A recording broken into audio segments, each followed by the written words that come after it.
冬天天气干燥，容易感冒咳嗽。今天用金桔和萝卜跟大家分享一个养生吃法，润肺化痰，经常吃可以有效的缓解。现在正是金桔上市的季节，广西荣安金桔素有长寿果之称，皮薄肉嫩，汁多香甜，搭配冬天最常见的萝卜，居然还有这么好的作用。首先准备金桔200克，放入1勺盐、1勺小苏打，加入清水，浸泡半个小时。这一步可以有效的去除农药残留。泡好后，再用清水清洗干净，洗净的金桔控水捞出，再把果蒂去掉，然后在金桔表面切十字花刀，这样金桔中丰富的维生素 C 以及其他各种营养成分就能更好的释放出来。全部切好以后，放入盘中备用。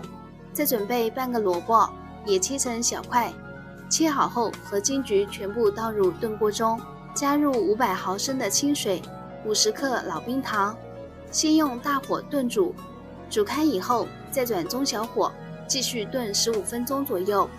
时间到，关火稍微晾凉，水温以后再加入1大勺蜂蜜，蜂蜜一定要最后放，高温会破坏掉蜂蜜中的活性营养物质，所以大家平时泡蜂蜜记得用35度左右的温水，切忌开水直接冲泡哦。